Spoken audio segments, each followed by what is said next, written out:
I am resident of Collinwood for YouTube, Joel Sains. That's my buddy Patrick McCray. That's my buddy Gordon Dymowski. We're here to conclude our Planet of the Apes film ography, if you will, with Beneath for the Planet of the Apes. I almost said Escape.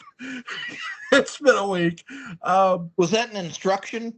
It's something. Beneath the Planet of the Apes. I actually enjoy this movie probably more than you guys do.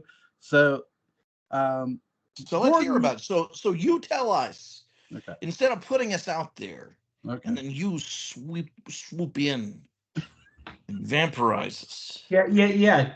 Come on, Joel. Okay. First of all, I love the desert porn we get in this movie. I enjoy it very much. Mm-hmm. I also enjoyed we do get Charlton Heston for a bit in this movie, like toward the beginning. We don't get him a lot, but we do get him a bit. So seeing him at the beginning of the movie and seeing him at the end of this movie, I really like how they do that. But I also enjoy the new character, Brett, the new astronaut. I really think the actor did a great job carrying this movie. Obviously, Nova doesn't really talk still. At least, she tries that. Tell him that she was with Taylor. She has his dog. She has Taylor's dog tags, which I like. Nova. Yeah, Nova. I really enjoy the hell out of Kim Hunter in this movie. I really think I don't know if they were prepping her for Escape from the Planet of the Apes. They had no idea they were going to make that. They didn't. Mm-hmm. Okay, but even though they didn't, I really enjoyed seeing Kim Hunter in this movie, and the actor who played Dr. Zaius he's lights out. He's really enjoyable. He's entertaining as hell in this movie. Maurice Evans. Yeah, I like this movie. Does it live up to the original? Hell no. Most sequels don't. I do know Gordon had said it was rushed, which you can see that with this movie. There's sort of they don't recapture the magic necessarily, but it does good as sort of, even though they didn't know they were going to do the third movie, it does a good job of telling you that things are not looking too bright on the Planet of the Apes. They destroy the planet. That's the understatement of the century. Yeah, this was the feel-good movie of 1971. But to go back to the Rush, because this is not a movie I really care for. This was a movie that rushed into production. The two writers on the original, Rod Serling and Michael Wilson, were not available to. They were given a timeline to write the script, and both of them said, "Nope, we can't do it." They lowered the budget. The director, Franklin Schaffner, went on to was working on Patton at this time. So in order to cut costs, they hired Ted Post, who did a lot of television. And I think this movie,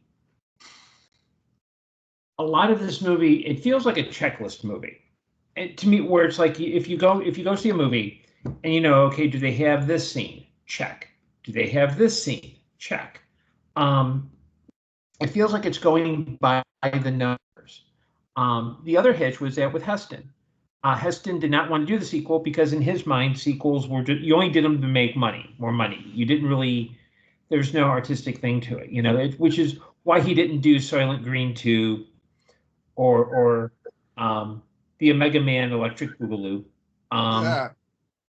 And so he only did this film with the stipulation that he only worked like a couple of days on set and his fee was given to charity. And so a lot of this has that feel of, it's like, okay, what can we do in the shortest time frame? And it shows. It feels like, okay, well, let's do, it's like, okay, rescue, check. And it's funny too. And the premise is Brent comes down with his co-pilot named Skipper. And I guess, Gilligan and the professor had died on impact, but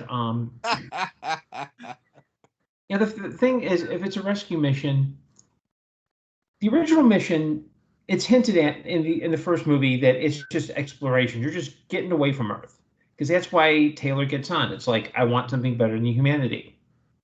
How would present day Earth know to send a rescue mission to And find where them? would they send them? You know what?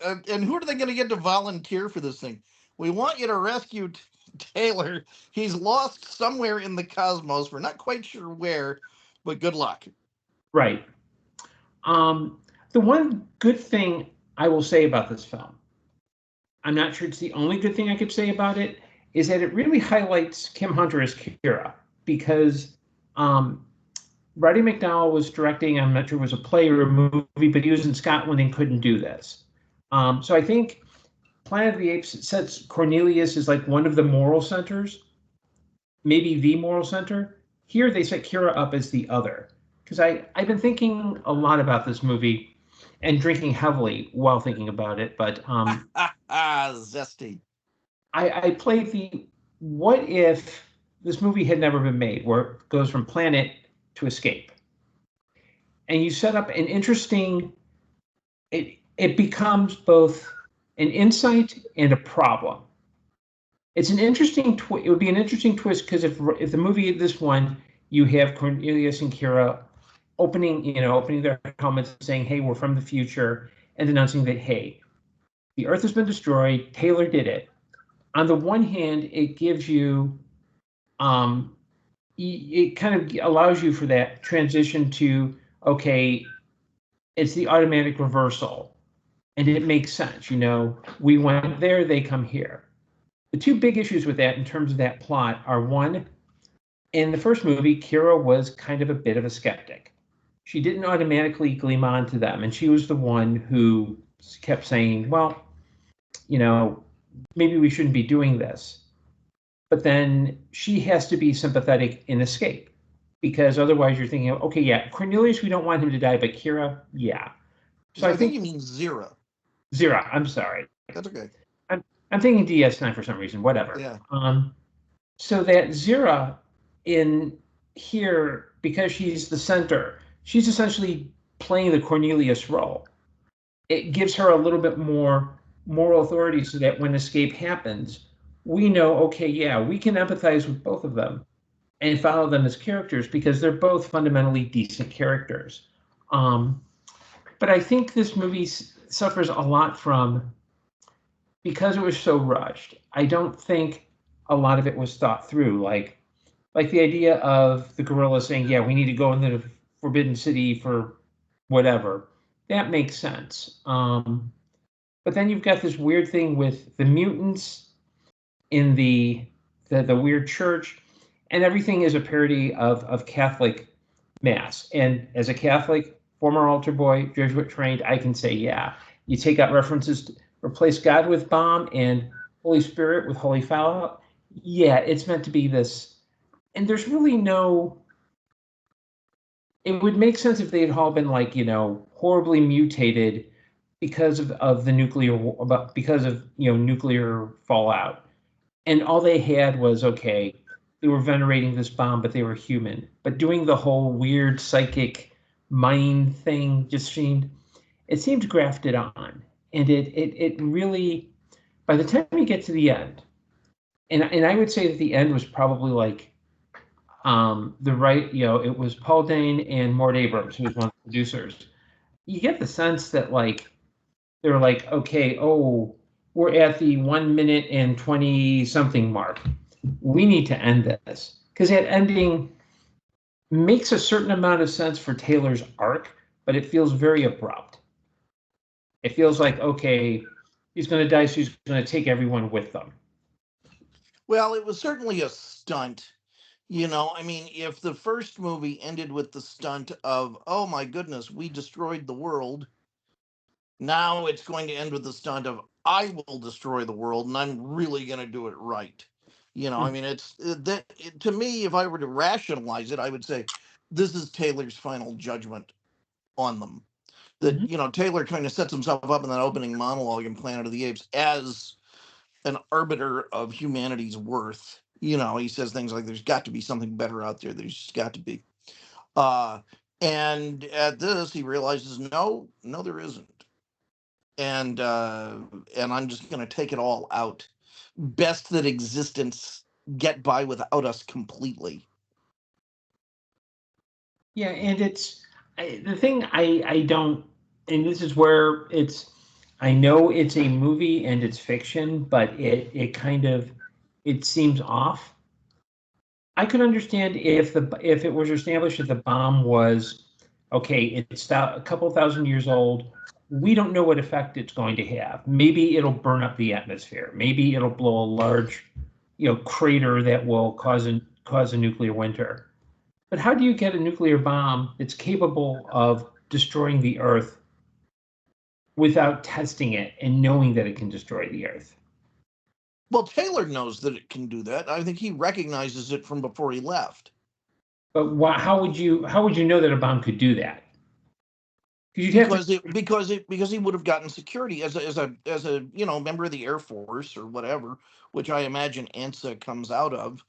I mean, so he's a colonel. So he would have been Air Force. As a member of the Air Force, he would have been privy to briefings and weapons talk, and we can't let them see that. It's on the big board, and that kind of thing. The Dr. Strangelove stuff, and so he would know, and I think so would Brent. I'm not trying to say this is a good movie or anything, but I never had a logic problem with that. I just assume he recognized one of the United States' most intense weapons. And depending on how high up, so if I'm really going to geek out with this, depending on how high up Taylor goes in terms of his rank or his importance, because he is the ambassador of Earth, even if it's in a very nihilistic sense of being sent out there.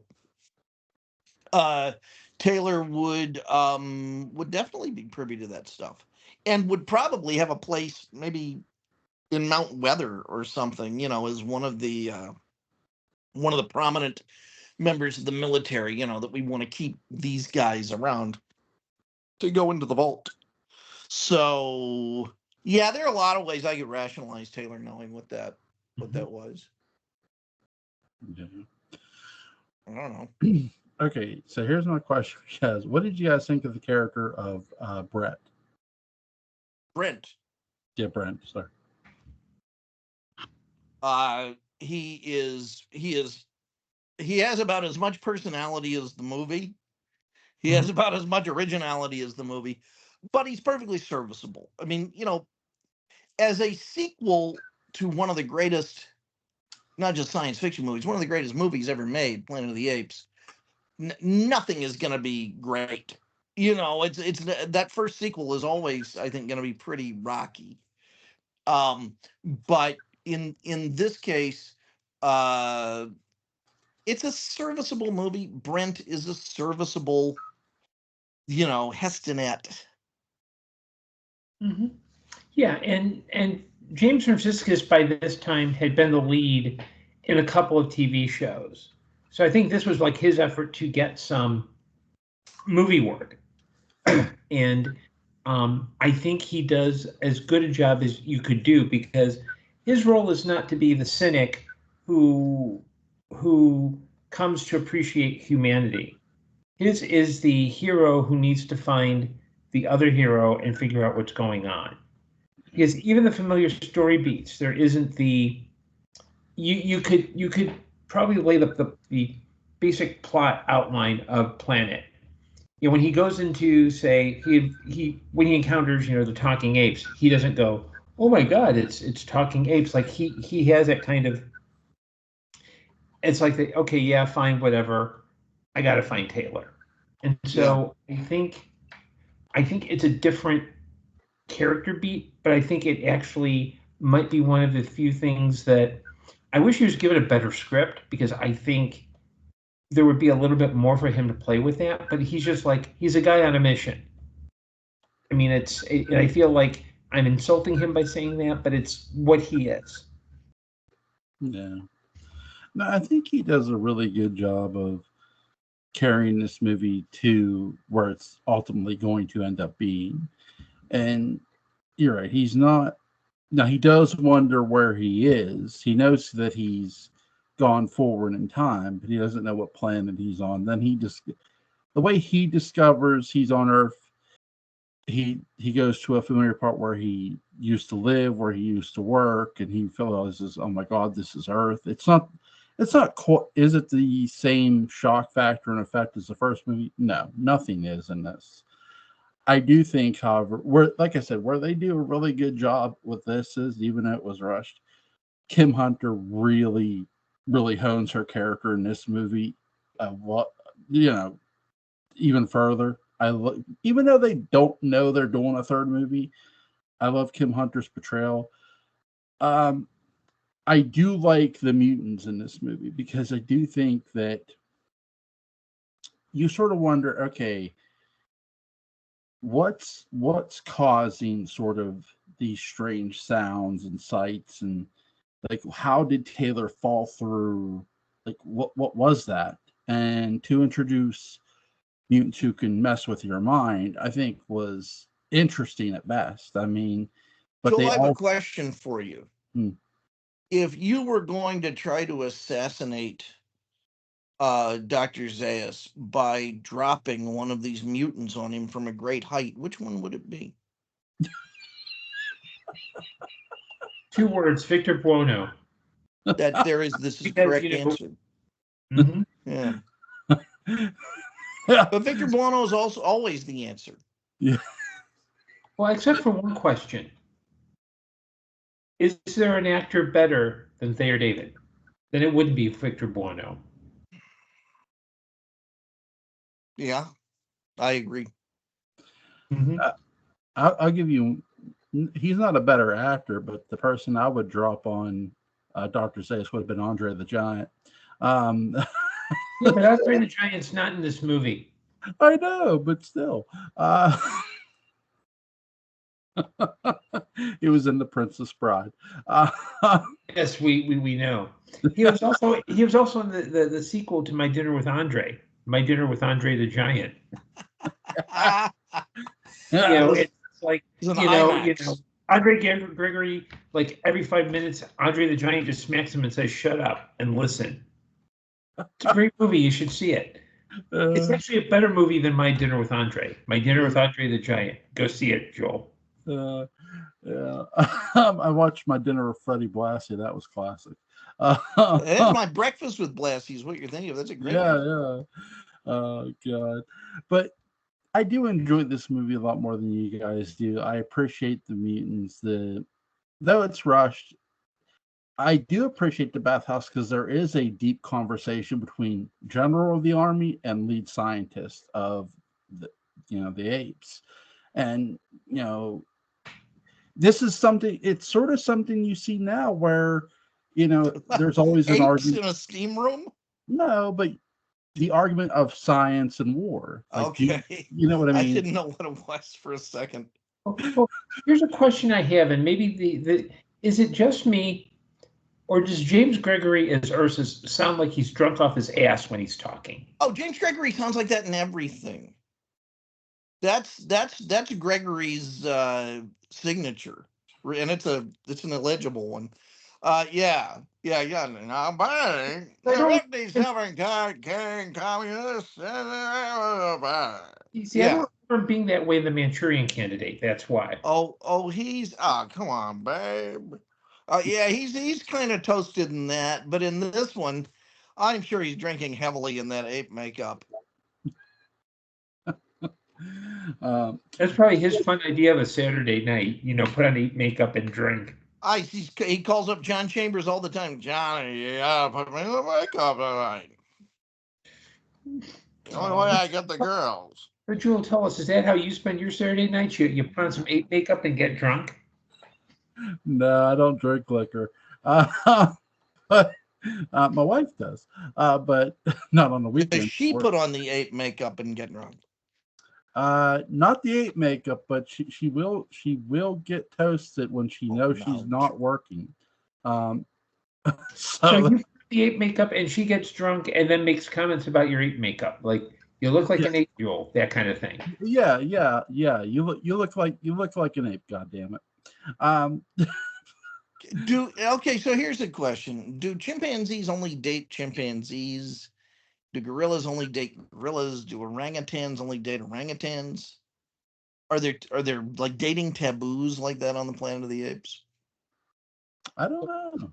Well, interesting. One of the rejected ideas for this movie was a half human, half chimp hybrid, which there's they an made example that of right it. out. Yeah, yeah. There's an example of that's a human. That's another thing. But and so then is it forbidden to have these impulses? How does that all work out? I don't know. Because it's Yeah. interesting too, because you never see female gorillas or female orangutans. You're right. Well, maybe you do. Maybe Ursus is one. You just they are so ugly, you can't tell. Yeah. General Ursus's to-do list is pretty simple in this. It's invade, and then of course invade. And the weird thing at the end of the day, you see the last two invades are crossed out, but that first one he still hasn't gotten around to. I think again, I don't know if this is the case. This is just my opinion and theory. I Yeah. think the like Cornelius and Zira, like they treat each other proper respect, and they Well, what? Oh, except for the part where she's able to sell Dr. Zayas on the fact that he knocks her around. That may be proper respect for you, my friend, but I couldn't get away with that. No, neither could I. I wouldn't be sitting here. I think we're gonna rat on you to Julie the next time we see. I'm gonna tell you that right now. Hey, Julie, guess what? Guess what Jewel thinks is normal? Ape man hitting ape woman.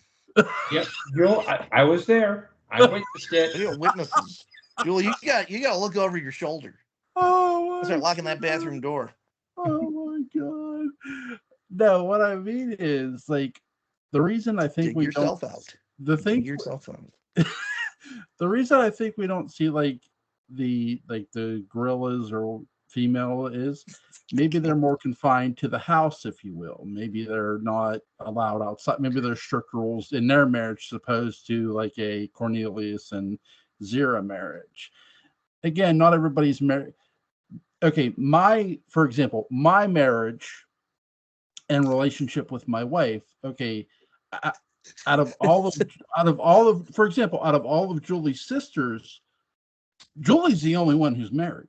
So this is just really, I'm just popping popcorn. What's he going to say next? Because we were talking about ape love, and now you're talking about how she's got single sisters, guys. So how are you putting this all together for us? I'm just saying that not everybody has the same type of marriage that. Well, obviously not. You've got some sort of, ape fetish.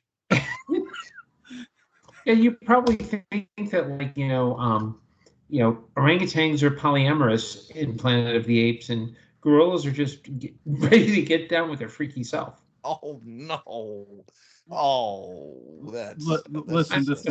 This is all. I'm very uncomfortable. Listen. The past few Tijuana checks haven't really cleared, so I got to do something on the side. Okay. That's a breakfast. No. Anyway, I was just trying to explain that just like their relationships are probably different, the relationship marriages in Planet of the Apes are probably different. We don't get that, mind you, but I can sort of imagine that each marriage in Planet of the Apes is different. That's right, and they're all beautiful in their own way. Yes. Nothing wrong with an ape and another ape in a consensual relationship. Yep, and even in polycules, being able to arrange boundaries, that's always critical for apes. They're good at that. Is there a unicorn ape that these couples look for? Yep, and his name is Dr. Zayas. Yes. Invade! Raw naked force! Ah! And his other, the only good human is a dead human.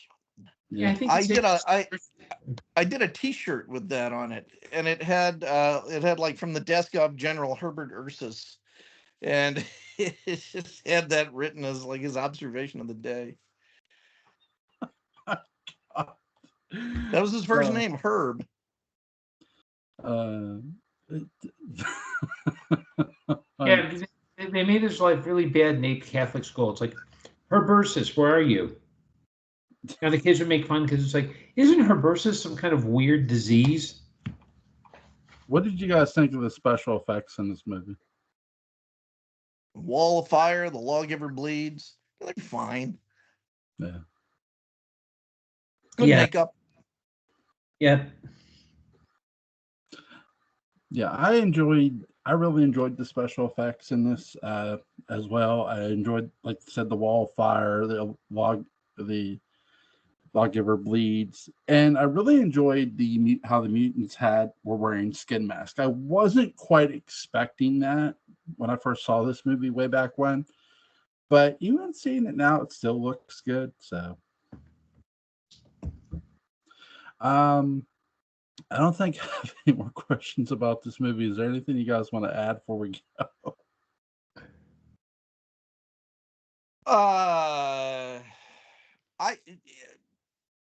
It's for all of its flaws, it still is a really magical series of films. I'm glad they made it.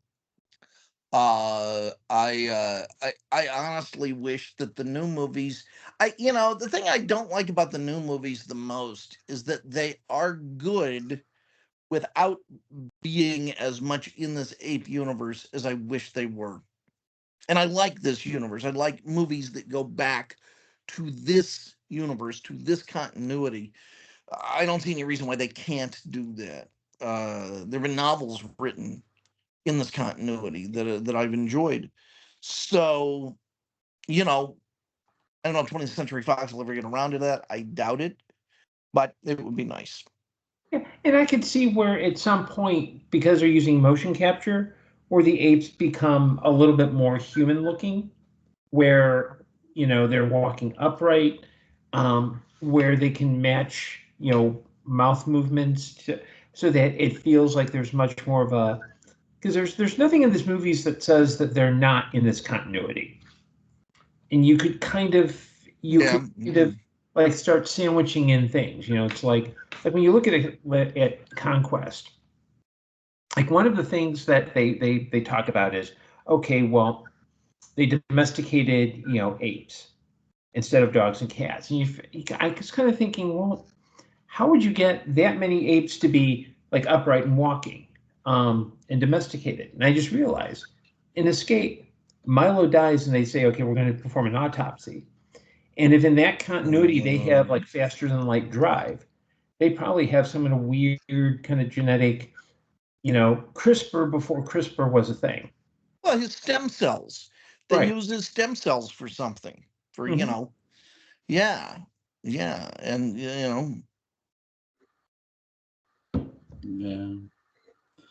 Yeah. What do you guys give this movie 1 out of 10?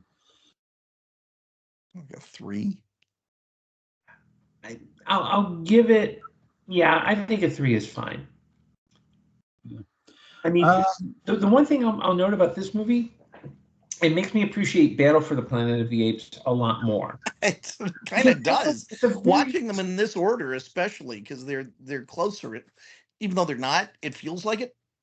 But the other thing too is at least Battle, their main issue was that they had a lot of great ideas that they just couldn't work through. Here it's just kind of like, okay, let's tick the boxes and get to the end. Whereas Battle at least had some. It's a lot more about, okay, now that you've had this big ape human fight, how do you live in peace? But in its defense, they hadn't built up the mythology enough to find that. I think for Battle they had to go through the other films, know everything that was possible. I give this a 6 out of 10. Like I said, I enjoy it more than you guys do. But I understand how you guys feel about it. It was nice, like I said, it was really nice to see Kim Hunter in this movie. She does a great job. So I have nothing more to add. Do you guys? What's our next thing, Jewel? What's our next assignment? Whatever you guys want to do. I have a suggestion. Sure. It is a movie from the 1950s. It's called Kiss Me Deadly. Oh. That's with Robert Mitchum, isn't it? Nope, that's with Ralph Meeker, but it's Mickey Spillane. And I found it on the Internet Archive, and it's the complete version with the ending they found. And I threw it into Google Chat, into Skype chat. I like Mickey Spillane. So, yeah. When do you guys want to do that? Can we aim for Tuesday? Because Sure. that way we get a chance to watch it, and that way we're not trying to get through a day like, okay, and I'm a big Spillane fan, so I'm putting you on warning, Joel. You talk smack about Spillane. This is a good movie. I'll check it out. You'll like Spillane. I think you'll like this movie, Joel. I am picking up a book here soon, but I'll check out this movie. So. Good for you. Sniff wisely. You guys have links to Patrick McCray's Dark Shadows Day book about. It's going to be in the description box.